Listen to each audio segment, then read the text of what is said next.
మేడ్చల్ మల్కాజ్గిరి జిల్లాలో కాప్రా చెరువుకి ఎలాంటి ఎఫ్టీఎల్ లేవు, బఫర్ జోన్లు లేవు అనేసి చాలామంది కూడా 1 కిలోమీటర్ వరకు కబ్జా అయిందనేసి చాలామంది అంటున్నారు. ఇక్కడ చూస్తే ఒకప్పుడు 180 ఎకరాలు, సుమారు 180 ఎకరాలు ఉన్న కాప్రా చెరువు ఇప్పుడు చూడడానికి మనకు 30-40 ఎకరాలు కనిపించడానికి చాలా శోచనీయంగా ఉంది. దీని విశేషాలను మనకు తెలియజేయడానికి దీనిపైన ఒక ఉద్యమం అనేది స్టార్ట్ చేసి తర్వాత ఇప్పుడు హైడ్రాలో కూడా తన కీలక పాత్ర ఉంటుందనేసి ఇక్కడ మేడ్చల్ మల్కాజ్గిరి జిల్లా ఎస్ఎస్ఎల్ అధ్యక్షుడు పత్తి కుమార్ గారు అంటున్నారు. పత్తి కుమార్ గారు, దీనిపైన కాప్రా చెరువు పైన మీరు చాలా వరకు కూడా ఉద్యమం చేశారు.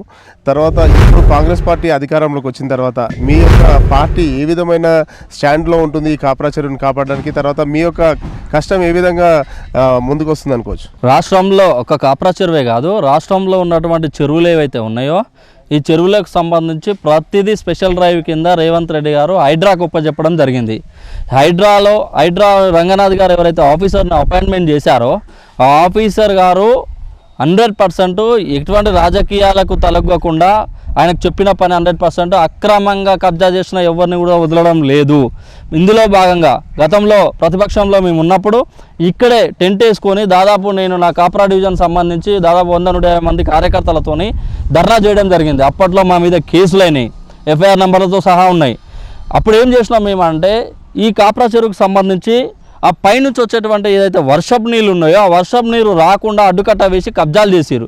ఈ కబ్జాలన్నీ తీసేయాలని చెప్పేసి మీరు అప్పటి నుంచి మేము పోరాడుతూనే ఉన్నాం. కానీ మా గోడు పట్టించుకోవాలి అప్పట్లో ఉన్నటువంటి అధికారులే కానీ అప్పుడు ఉన్నటువంటి ప్రభుత్వమే కానీ. ఎప్పటికీ చంద్రశేఖరరావు గారు, కేటీఆర్ గారు, హరీష్ రావు గారు ఏం చేసిరనంటే అక్రమంగా కబ్జాలు చేసేటోళ్ళ దగ్గర పోయేసి వాళ్ళని ఏదో బెదిరించి వాళ్ళ దగ్గర డబ్బులు తీసుకొని వాళ్ళని వదిలేసి పెట్టేసారు. కానీ ఇప్పుడు రేవంత్ రెడ్డి గారు ముఖ్యమంత్రి అయిపోయిన తర్వాత హైడ్రా అనేది కొత్త ఒకటి తీసుకొచ్చేసేసి దాని కిందనే అక్రమంగా కబ్జా చేసినటువంటి ఏవైతే చెరువుల కింద కబ్జా చేసినటువంటి ఏవైతే భూములు ఉన్నాయో వాటన్నిటిని సంరక్షించుకునే పనిలో భాగంగా ప్రతి ఒక్కటి కూలగొట్టి ప్రజలకు ఉపయోగపడంగా చెరువులని సుందరీకరణ దిశగా అడుగులేయడానికి మా రేవంత్ రెడ్డి గారు కంకణం పట్టుకున్నారు. ఎన్ని ఎకరాలు ఉండొచ్చు అండి? అప్పుడు కాప్రా చెరువు ఒకప్పుడు చూస్తే ఇక్కడ నుంచి సుమారు బస్ స్టాప్ వరకు కూడా కాప్రా చెరువు ఉండేది, తర్వాత అక్కడ గణపతులు వేసేది ఉండేది అనేసి చాలామంది అంటున్నారు. మీరు ఈ కాప్రా చెరువు పైన ఉద్యమం స్టార్ట్ చేసేటప్పుడు అప్పటికి ఎన్ని ఎకరాలు ఉంటుంది? నాకు వచ్చేసి 45 సంవత్సరాలండి. నేను పుట్టింది కాప్రాలనే. చిన్నగా ఉన్నప్పటి నుంచో చూస్తున్నా కాప్రా చెరువు అనంటే చాలా పెద్ద చెరువు ఇది. కానీ అది రోజు రోజుకు కబ్జాకు గురై 180 ఎకరాల ఉన్నటువంటి చెరువు ఇప్పుడు ఒక 25 ఎకరాల కన్నా ఎక్కువ ఉండదని అనుకుంటున్నా. నేను 20-25 ఎకరాల కన్నా ఎక్కువ ఉండదు అనుకుంటున్నా. అంటే దీన్ని బట్టి మనకి ఏమర్థమవుతుందంటే బడాబాబుల హస్తంతో పైన ఉన్నటువంటి నాయకులు, పైన ఉన్నటువంటి మంత్రుల అప్పట్లో ఉన్నటువంటి మంత్రులు, ఎమ్మెల్యేల హస్తంతో ఇవన్నీ కబ్జాలకు గురైనాయి. ఈ కబ్జాలను ఇప్పటికైనా హైడ్రా కమిషనర్ దృష్టికి మేము మా నాయకులం అందరం కలిసి ఒక రాతపూర్వకంగా ఈ కాప్రా చెరువుకు సంబంధించి ఒక ఫిర్యాదు తీసుకొని పోయి హైడ్రా కమిషనర్కు మేము దరఖాస్తు చేసుకుంటాము. ఈ కాప్రా చెరువు మీద కూడా దృష్టి పెట్టాలి సార్, కాప్రా చెరువుని కాపాడమని కూడా మేము అడగడం జరుగుతుంది. ఇప్పుడు ఉన్నదాన్ని కాపాడమంటారా, లేకపోతే ఏదైతే కబ్జాకు గురైందో అదంతా కూడా ఆ కబ్జాలన్నీ తొలగించి కాప్రా చెరువులోకి విలీనం చేయాలంటారా? మాకు కావాల్సింది ఏంటంటే పైనుంచి వచ్చేటువంటి ఏవైతే వర్షపు నీరు ఉన్నాయో ఆ వర్షపు నీరు కాప్రా చెరువులోకి రావాలి. ఆ వర్షపు నీళ్ళు వచ్చే క్రమంలో ఏవైతే అడ్డుగోడలు కట్టేసేసి కబ్జాలు చేసిరో ఈ కబ్జాలన్నీ తీసివేసి అక్రమంగా పర్మిషన్లు తీసుకొని కబ్జాలు చేసినటువంటి వ్యక్తులపై చర్యలు తీసుకొని అటువంటి కబ్జాలకు గురైనటువంటి ఏవైతే కట్టిరో వాటిని కూల్చివేసి చెరువుని కాపాడాలని మేము కోరుతున్నాం. ఇప్పుడు ఈ హైడ్రా వచ్చినప్పటి నుంచి చాలా మంది కూడా బాధపడుతున్నారు. అంటే ఒకరు బిల్డర్ కట్టారు, బిల్డర్ తర్వాత ఎవరైతే అక్కడ ఉంటున్నారో నివసిస్తున్న వారు కొన్నారు, వారు కొన్ని వాళ్ళు కూడా అమ్మేసిన తర్వాత ఇప్పుడు ఎవరైతే ప్రజెంట్ ఉన్నారో వారికి 3 చేతులు మారి వచ్చింది. అలాంటి వారికి నష్టపరిహారం ఏమైనా ఇస్తుందా కూల్చివేతల తర్వాత? ఎవరైతే అక్రమంగా కబ్జా చేసి ఎవరైతే అక్రమంగా కట్టిరో వాళ్ళ దగ్గరనే హైడ్రా కమిషనర్ వాళ్ళ దగ్గరనే వాళ్ళకి నష్టపరిహారం ఇచ్చే విధంగా కూడా ప్రభుత్వం ప్రయత్నం చేస్తుంది. త్వరలో కూడా దానికి సంబంధించిన జియో కాపీలు కూడా వస్తాయి. ఎవరైతే బిల్డరే కానీ లేకపోతే అక్రమార్కుడే కానీ కబ్జా చేసి కట్టి అమ్ముకొని పోయిండో వాడు ఎక్కడున్నా ఏ పొక్కలు ఉన్నా కూడా పట్టి గుంజుకొచ్చి వారి మీద కేసులు చేసి వారిని జైలుకు పంపించే పరిస్థితి వస్తుంది. ఒకవేళ బిల్డర్లు అనేది ఇక్కడ లేకుండా, అంటే ఇది సుమారు 20-30 ఏళ్ళ కింద కట్టిన బిల్డింగ్లు ఇవన్నీ, ఆ బిల్డర్ అనేది ఇప్పుడు ఇక్కడ కూడా దొరకకపోతే వాళ్ళ పరిస్థితి ఏంది? మళ్ళీ ఇప్పుడు రేవంత్ రెడ్డి గారు ఒక నిర్ణయం తీసుకున్నారు. రేవంత్ రెడ్డి గారు అంటే ఇప్పుడు ఎక్కడైనా కానీ కూడా మనం చూస్తుంటే తెలంగాణ రాష్ట్రంలో ప్రభుత్వ భూమిలో ఒక 50 గజాలు ఒక పేదవాడు కష్టం చేసుకొని రూపాయి కూడబెట్టుకొని కట్టుకుంటే ఒక రూమ్ కట్టుకుంటే అమ్ముకున్నోడు ఎక్కడో పోతాడు, బలి పశువు అయ్యేది ఎవరు? పేదోడైతున్నాడు. మరి ఇక్కడ మీరు అందరు ఉన్నోళ్ళే మీరు బలిపశు వాడడంలో మీరు అక్రమంగా తీసుకున్నటువంటి ల్యాండ్ని కట్టుకున్నారు. మీరు చేసుకున్న కర్మ మీద అది. ఇది ఎఫ్టీఎల్ అదురాయి ఉన్నప్పుడు కూడా ఎఫ్టీఎల్ అదురాయిని పక్కనే ఇల్లు నిర్మాణాలు ఉన్నాయి. వాటి పరిస్థితి ఏమంటారు? ఇప్పుడు ఈ ఎఫ్టీఎల్ అని చెప్పేసి అధికారులకు తెలుసు. అంటే గత బీఆర్ఎస్ ప్రభుత్వం ఏదైతే ఉందో ఎమ్మెల్యేలే కానీ ఎంపీలే కానీ ప్లస్ మంత్రులే కానీ వాళ్ళు అధికారులని ప్రేరేపించి వీళ్ళు ఏదైనా దరఖాస్తు చేసుకుంటే అది ఎఫ్టీఎల్ అయినా ఏమైనా మేము ఉన్నాం కదా భయ మేము చూసుకుంటామనే రేంజ్లో అధికారులు ప్లస్ పైన ఉన్నటువంటి ఏవైతే అధికార మంత్రివర్గంలో ఉన్నటువంటి వీళ్ళందరూ కలిసి పెద్ద కుట్ర పన్ని వీటన్నిటికీ పర్మిషన్లు ఇచ్చారు. ఇవి అక్రమ పర్మిషన్లు. మేమేమంటున్నామంటే వీటన్నిటిని డిమాలిషన్ చేయాలి, కాప్రా చెరువుని కాపాడాలి. అప్పుడు ఇచ్చినటువంటి అధికారుల మీద కూడా చర్యలు తీసుకోవాలి. ఇప్పుడు ఇదే డివిజన్కి మీరు ఒక కంటెస్టెంట్ కార్పొరేటర్గా ఉన్నారు. ఇప్పుడు ఈ కాప్రా చెరువు పక్కన ఉన్న ఇళ్ళు అన్నింటినీ కూడా కూల్చేయాలనేసి అంటున్నారు. ఇదన్నీ కూల్చేస్తే మీ పైన వ్యతిరేకత అనేది పెరుగుతుందా తగ్గుతుందా? ఇప్పుడు రేవంత్ రెడ్డి గారు ముఖ్యమంత్రి ఉన్నాడు. రేవంత్ రెడ్డి గారు ముఖ్యమంత్రి ఉన్నప్పుడు రేవంత్ రెడ్డి గారు వచ్చిన తర్వాతనే మా అన్ని కూలగొడుతురా అని చెప్పేసి వ్యతిరేకత అనుకుంటారా అనుకూలం అనుకుంటారా? అంటే కబ్జాకు గురై అక్రమంగా కబ్జాలు చేసిన వాళ్ళని ఎవరిని వదిలిపెట్టేది లేదు. వాళ్ళు సక్రమం అయితే వాళ్ళది కూలగొడితే మా మీద వ్యతిరేకత ఉంటుంది.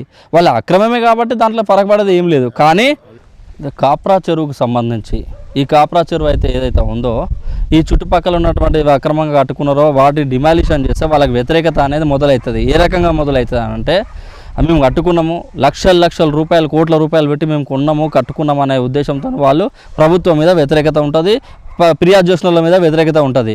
కానీ ఒక 50 మందిని కాపాడడంలో ఒక 10 మందికి అన్యాయం జరిగితే ఫరకపడేది ఏం లేదు.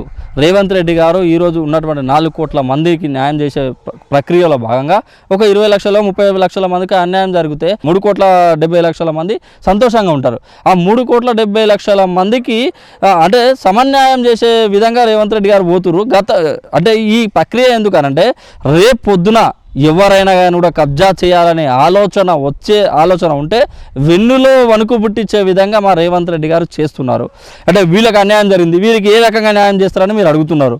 వారికి న్యాయము గవర్నమెంట్ ఏదన్నా అనుకుంటే వీళ్ళకి న్యాయం జరుగుతుంది. అంటే లేదు బిల్డర్ ద్వారా ఇప్పిస్తారా, లేకపోతే కొన్నోని అమ్మునోడు ఎవడైతే కబ్జా చేసిండో వాళ్ళని తీసుకొచ్చేసి వాళ్ళ మీద కేసులు చేసి వాళ్ళతో వచ్చే విధంగా మాట్లాడతారా చేస్తారా అనేది ప్రభుత్వం తీసుకొస్తుంది. కానీ ఈరోజు ఏదైతే హైడ్రా చేస్తుందో ఈ హైడ్రా అని ప్రతిపక్ష పార్టీ ఎమ్మెల్యేలు కూడా ప్రతిపక్ష పార్టీ ఎంపీలు కూడా వాళ్ళందరూ మెచ్చుకుంటున్నారు రేవంత్ రెడ్డి గారిని. అంటే కేవలం ప్రజల కోసము ప్రజాపాలన కోసమే రేవంత్ రెడ్డి గారు ఈ ప్రక్రియ మొదలుపెట్టిండు. ఇది మొత్తం రాష్ట్రం మొత్తం ఈ హైడ్రా అనేది మొదలయ్యేదాకా వదిలిపెట్టే ప్రసక్తే లేదు. ముఖ్యంగా రేవంత్ రెడ్డి హైడ్రా తీసుకొచ్చింది ఓన్లీ టీఆర్ఎస్ ఎమ్మెల్యేలని బలి చేయడానికి, టీఆర్ఎస్ ఎమ్మెల్యేలు అక్రమాలన్నీ కూల్చివేయడానికి హైడ్రా తీసుకొచ్చి సామాన్యుల పైన కూడా ఎఫెక్ట్ పడదని చాలామంది అంటున్నారు. దాని గురించి ఏమంటారు? ఈరోజు ఇప్పటి వరకు కూడా హైడ్రా ఏ ఒక్క ఎమ్మెల్యేకి సంబంధించిన దాని మీద, ఏ ఒక్క మాజీ మంత్రులకు సంబంధించిన వాళ్ళ మీద, లేకపోతే ఏ ఒక్క మాజీ ఎంపీలకు సంబంధించిన ల్యాండ్ల మీద ఇంకా హైడ్రా పోలేదు. అంటే అంచెలంచెలుగా వెళ్తుంది అనుకోవచ్చు కదా. ఇప్పుడు వీళ్ళది అయిన తర్వాత మెల్లమెల్ల స్టెప్ బై స్టెప్ వెళ్తుంది అనుకోవచ్చు. అందరితో పాటు ఎవరైతే అక్రమం చేసిర్రో, అక్రమంగా కబ్జాలు చేసిర్రో, మొదలుపెట్టిన ప్రక్రియలో ఎవ్వరు అందులో అధికార పార్టీ మా ఎమ్మెల్యేలు ఉన్నా, ప్రతిపక్ష పార్టీ వాళ్ళ ఎమ్మెల్యేలు ఉన్నా, మా మంత్రులు ఉన్నా, వాళ్ళు ఉన్నా కానీ కూడా 100% తీసివేయాల్సిందే. మీరు మొన్న చూసిరు దానం నాగేందర్ గారు కూల్చివేయొద్దని చెప్పేసి అంటే ప్రజల పక్షాన మాట్లాడడానికి పోతే అతని మీద కూడా హైడ్రా కేసు పెట్టింది. అంటే అధికార పార్టీ కాదు, ప్రతిపక్ష పార్టీ కాదు, కబ్జా ఎవరు చేస్తే వాళ్ళని వదిలిపెట్టే ప్రసక్తే లేదు. అయితే ఇప్పుడు మీరు ఇంత గట్టిగా చెప్తారు కదా, మళ్ళీ ఒకవేళ ఈ హైడ్రా దృష్టికి అనేది కాప్రా లేక్ కూడా ఆల్రెడీ వాళ్ళ లిస్ట్లో ఉంది. కొన్ని ప్రెషర్స్ తోటి ఆగినప్పుడు పత్తి కుమార్ ఇక్కడ తిరగలుగుతాడా? అంటే ఇప్పుడు ఇంత గట్టిగా మాట్లాడి తర్వాత ఒక 2-3 సంవత్సరాల తర్వాత ఇదే విధిగా ఉంటే పత్తి కుమార్ ప్రజలకు ఏం సమాధానం చెప్తారు? ఇది కేవలం పత్తి కుమార్ సమస్య కాదు, ఇది ప్రజల సమస్య. గ్రీన్ సైనిక్ పూరికి సంబంధించి వాళ్ళకు ఉద్యమం స్టార్ట్ చేశారు. రేవంత్ రెడ్డి గారు హైడ్రాని బ్రేక్ చేసే ప్రసక్తే లేదు. ఒకవేళ బ్రేక్ చేస్తే మాత్రము అది పత్తి కుమార్కు చెడ్డ పేరు కాదు, ప్రభుత్వానికి చెడ్డ పేరు వస్తుంది. ప్రభుత్వానికి చెడ్డ పేరు వచ్చే పని ఏది మా రేవంత్ రెడ్డి గారు చేయరు. ప్రజల కోసమే ఇదంతా, ప్రజల్ని సురక్షితంగా ఉంచడానికే. చెరువుల కింద ఉన్నటువంటి ఏది కింది జోన్లో ఉన్నటువంటి చెరువుల కింద ఎప్పుడైతే చెరువు నిండుతుందో వాళ్ళందరూ నిండిన తర్వాత గండి పడే పరిస్థితి ఉన్నప్పుడు ఆ నీళ్లు పోయే క్రమంలో కొంతమంది కుటుంబాలు ఆగం కావద్దనే ఉద్దేశంతో రేవంత్ రెడ్డి గారు కబ్జాలకు గురైనాయని తీసేస్తారు. ఇది ఎన్నటికీ హైడ్రా వదిలిపెట్టే ప్రసక్తే ఉండదు. హైడ్రా మీకు కాప్రా చెరువు ఏదైతే 180 ఎకరాలు ఉందో అదంతా కూడా మళ్ళీ వాళ్ళు రికవర్ చేసుకుంటారు అనుకుంటున్నారు. మేము 180 ఎకరాలు రికవరీ చేసుకుంటామని మేము అంటలేము, కానీ మ్యాక్సిమం ఎంతవరకు మేము మిగతా స్థలానికి మేము జప్తు చేసుకోవాలనుకుంటాం, మా స్థలం మేము తీసుకుంటాం. కాప్రా చెరువు కింద ఉన్న స్థలం. మీరు ఇక్కడ కాప్రా చెరువులో మీరు కూడా భాగంగా అంటే దీనికి నియర్ బైగా ఉన్నారు కదా, మీరు చూసినప్పుడు కాప్రా చెరువు ఏ విధంగా ఉంది? నేను చిన్నప్పటి నుంచి చూస్తున్నాను. మేము గణేష్ చవితి వచ్చినా, బతుకమ్మ పండుగ వచ్చినా, ఇంకేదైనా ఫెస్టివల్ జరిగినా కూడా అక్కడ రోడ్డు పైన ఎఫ్టెల్ స్టోన్కి ఇంకా రోడ్డు పైన మేము ఫెస్టివల్ జరుపుకునే వాళ్ళము. చెరువు అంత పెద్దగా ఉండేది. గతంలో కూడా మేము కాప్రా చెరువు ప్రక్షాళన తీసుకురండి మేము పద్మకుమార్ గారు పెద్ద ఉద్యమం చేసినాం. ఆ రోజు టీఆర్ఎస్ నాయకులు స్థానిక ఎమ్మెల్యే గారు మా పైన అక్రమ కేసులు పెట్టి మమ్మల్ని జైల్లో వేశారు. దానికి సంబంధించిన ఎఫ్ఐఆర్ కాపీలు కూడా మా దగ్గర ఉన్నాయి. చెరువును ప్రక్షాళన చేయడంలో కాంగ్రెస్ పార్టీ ముందు నుంచి ఉంది. కాప్రా చెరువు కావాల్సిన మ్యాప్ అవన్నీ మేము మీకు కాప్రా చెరువుని కాపాడదామన్నారు, కానీ FTL ఏదైతే అద్రాయి ఉందో అక్కడ కన్స్ట్రక్షన్ చేసినప్పుడు మళ్ళీ మీరు ఎందుకు ఉద్యమం చేయలేదు? GHMC ఆఫీస్లో ఆ రోజు నేను ఇచ్చిన కంప్లైంట్లు ఇప్పటికి నా దగ్గర ఉన్నాయి, మీకు ఇస్తాను. ఓకే, అప్పుడు అంటే వాళ్ళ నుంచి ఏం ప్రతిస్పందన ఏముండేది? మళ్ళీ GHMC అధికారులు స్పందించే వాళ్ళే కాదు. ఇప్పుడు ఈ FTL అదురాయి దగ్గర ఏదైతే భవనాలు ఇల్లు కట్టుకున్నారో వాళ్ళని ఇప్పుడు కాల్ చేసి వాళ్ళని కూల్చేస్తే వాళ్ళు కొన్ని కోట్ల రూపాయలు నష్టపోతారు. అదంతా ఇట్లా మళ్ళీ రికవర్ అయ్యేది. కోట్ల రూపాయలకైనా వాళ్ళ ప్రాణాలు, వాళ్ళ పిల్లల ప్రాణాలు ముఖ్యం కదా. ఇన్కేస్ గండి కొట్టింది అనుకో, వాళ్ళ ఇల్లు కానీ వాళ్ళ పిల్లల ప్రాణాలు కొట్టుకుపోతాయి కదా. ప్రభుత్వం కూడా వారి గురించి కూడా ఆలోచిస్తుంది. ఎవరైతే వారికి ల్యాండ్స్ అమ్మిరో, ఎవరైతే వారికి ఇల్లు కట్టించారో వారిపైన కట్టిన చర్యలు తీసుకొని స్థానిక ఇప్పుడు ఉంటే వాళ్ళకి ఖచ్చితంగా న్యాయం చేస్తాం కాంగ్రెస్ ప్రభుత్వం. ఈ యొక్క కాప్రా చెరువు లేకే కాకుండా తెలంగాణ రాష్ట్రంలో చాలా చెరువులు కూడా కబ్జా గురవుతున్నాయని చాలామంది అంటున్నారు. తర్వాత అసైన్డ్ భూములు కూడా కబ్జా అవుతున్నాయి. దీనిపైన మొత్తం కాంగ్రెస్ ప్రభుత్వం లాస్ట్గా ఫైనల్గా ఏం డిసిషన్ తీసుకోబోతుంది? ఇప్పుడు అసైన్డ్ భూములన్నా, చెరువులైనా కానీ కూడా ప్రభుత్వ భూములైనా ఇవన్నీ కాపాడడానికి హైడ్రా కమిషనర్ గారిని కొత్తగా నియమించారు. ఈ హైడ్రా కమిషనర్ వారి పని ఏంది అని అంటే, ఎక్కడెక్కడటువంటి కబ్జాలకు గురైనాయో అసైన్డ్ భూములైనా, ప్రభుత్వ భూములైనా, చెరువుకు సంబంధించిన శిఖం ల్యాండ్లైనా ఏవైనా కానీ కూడా ఈ కబ్జాల గుప్పిట్లో నుండి పిడిపించి చెరువులకు విముక్తిపరిచే విధంగా ఈ హైడ్రా కమిషనర్ పనిచేస్తున్నారు. రాబోయే రోజుల్లో హైడ్రాకి ఒక పోలీస్ స్టేషన్ ఏర్పాటు చేసే విధంగా రేవంత్ రెడ్డి గారు దాని గురించి ఆలోచిస్తున్నారు. హైడ్రాకి ఒక పోలీస్ స్టేషన్ వచ్చిందంటే ఆటోమేటిక్ కబ్జాదారుల మీద కేసులు బుక్ అవుతాయి.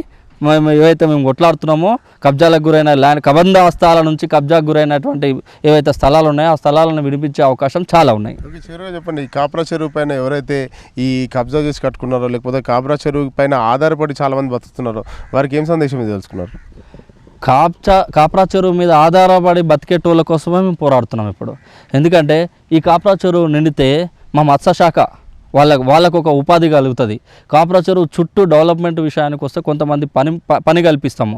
ఈ కబ్జాకు గురవుతున్నటువంటి ఏవైతే ఉన్నాయో ఆ దళారులే కానీ మధ్యలో వచ్చినటువంటి భూ కబ్జాదారులే కానీ వీళ్ళు ఏం చేసిరనంటే అంచెలంచెలుగా ఒక్కొక్కటి మొత్తం కబ్జా చేసుకుంటూ వచ్చారు. ఈ కబ్జాల మొత్తం కూలగొట్టేసేసి ఇక్కడ ఉన్నటువంటి కాప్రా చెరువు కింద ఉన్నటువంటి ఏవైతే కాలనీలు ఉన్నాయో ఈ కాలనీ వాళ్ళకు ఇదే జీవనోపాధి. ఏంటంటే ఈ నీరే గ్రౌండ్ వాటర్ ఏదైతే ఎండాకాలం వచ్చిన తర్వాత ఎండిపోయింది అనుకో, చెరువు ఎండిపోయినా ఇంకేది ఎండిపోయినా కానీ కూడా నీళ్లు రావు, ప్రతి ఇంటికి నీళ్లు రావు. దీని మీద చాలామంది ఆధారపడి ఉంటుంది. మా రజకులు వాళ్ళు బట్టలు ఉతికి వాళ్ళు బాగుపడతారు. వాళ్ళ కోసం ప్రతి ఒక్కరి కోసం ఈ కాప్రా చెరువు ఒకప్పుడు ఈ చెరువు నీళ్ళే తాగుతుండే.